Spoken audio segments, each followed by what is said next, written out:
L'alimentation est une fonction qui consiste à ne jamais laisser aucune tête de banc à broche manquer de matière. Donc à remplacer à temps les bobines qui n'ont presque plus de mèche par des bobines pleines.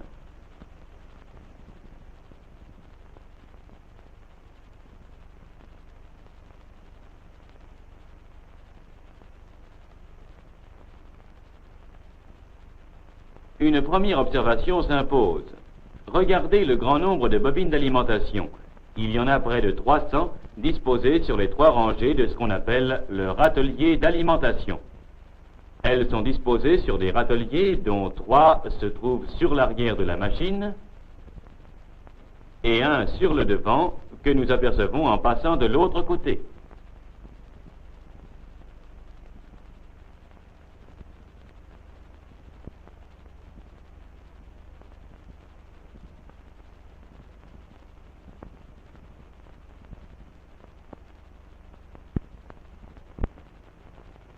Vous comprenez facilement que si vous deviez changer toutes ces bobines en même temps, vous ne pourriez pas suffire à la tâche, étant donné qu'en plus, vous devez assurer d'autres opérations indispensables. Vous ne pourriez pas y suffire.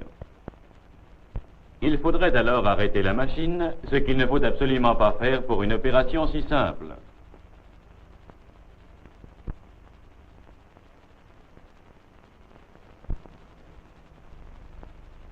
Par contre, si vous vous y prenez comme nous allons vous apprendre, vous pourrez travailler aussi facilement que cette ouvrière qui arrive sans peine à assurer cette alimentation sans se bousculer.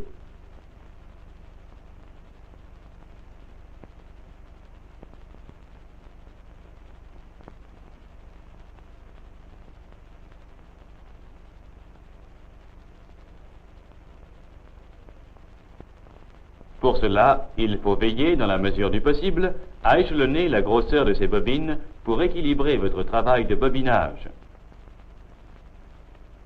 Voyez par exemple ce secteur du râtelier d'alimentation. Nous trouverons tour à tour des bobines encore presque pleines,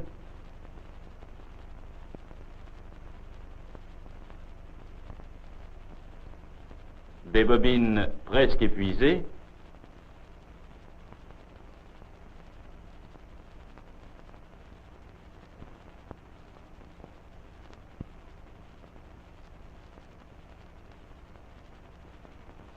des bobines à demi dévidées.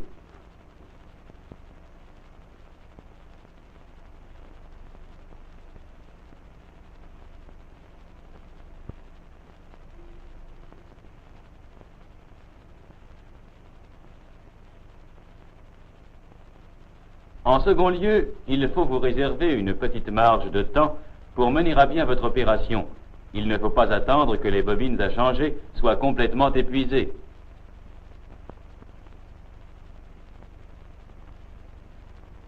Si vous faisiez ainsi et que 2 bobines viennent à finir exactement en même temps, ce qui peut arriver sur un si grand nombre, il vous serait pratiquement impossible de les changer sans arrêter la machine.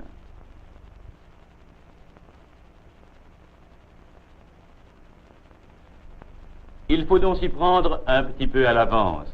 Par exemple, quand il reste encore environ 25 cm de mèche sur la bobine. Cela exige peut-être quelques gestes supplémentaires, mais c'est somme toute beaucoup de temps de gagner, puisque cela permet de ne pas arrêter la machine.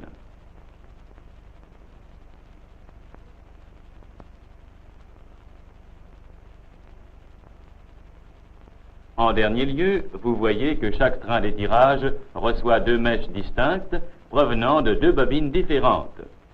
Il faut s'assurer que pour un même entonnoir, les 2 bobines assurant l'alimentation soient de différentes grosseurs. Et pour cela, il suffit que les bobines soient de différentes grosseurs à chaque étage du râtelier d'alimentation.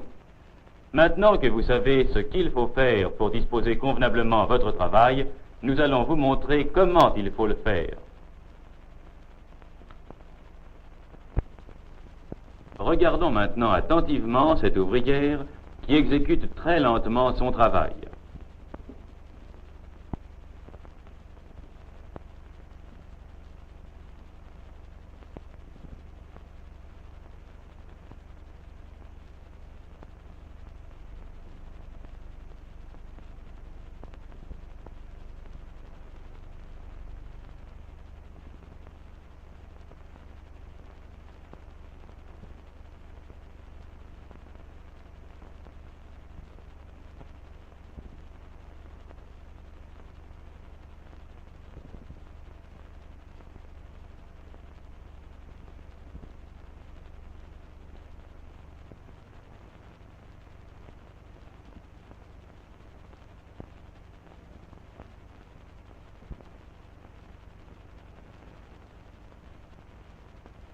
Nous allons reprendre les gestes un par un.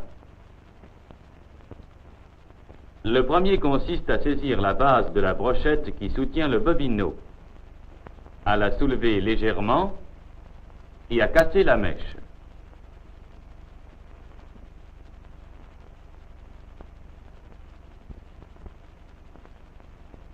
C'est la main droite qui saisit la base de la brochette, la gauche qui casse la mèche.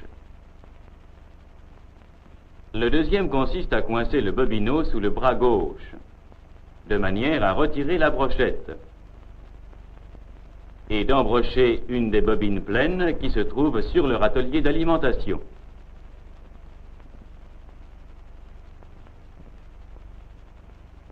Ce geste est facile. En coinçant le bobino sous le bras, on retire la brochette sans difficulté.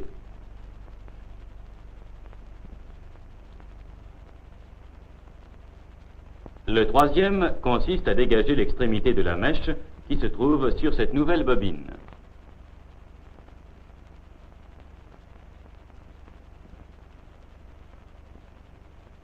À la rattacher à l'extrémité de la mèche de l'ancienne bobine,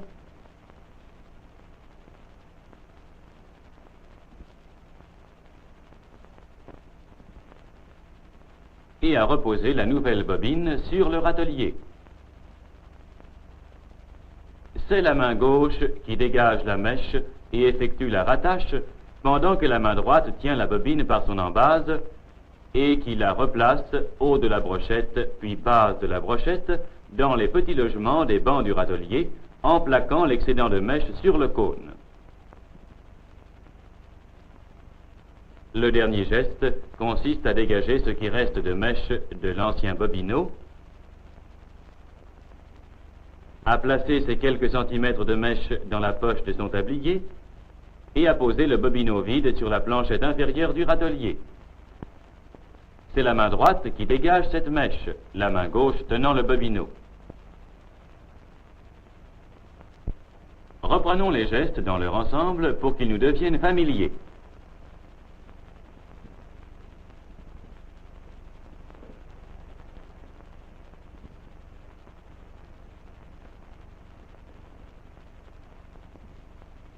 Saisie de la brochette, dégagement, embrochage, rattache, remise en place de la brochette, évacuation du restant de mèche.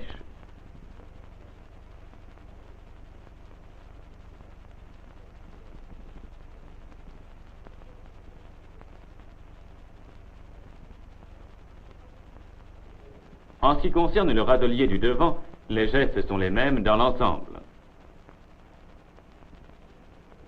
Comme on ne peut coincer le bobino sous le bras, on le pose sur la plaque d'étirage.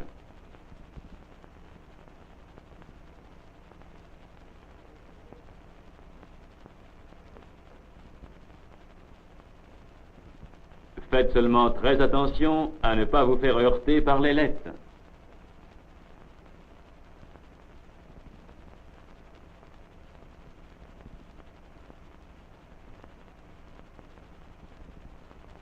Ne laissez pas votre blouse pendre au-dessus des ailettes.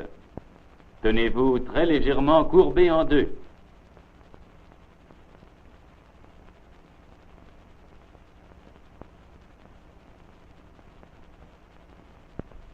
En vous promenant régulièrement au long de votre métier, vous repérerez facilement les bobines qui sont presque épuisées et vous les changerez à temps sans être obligé d'arrêter votre machine.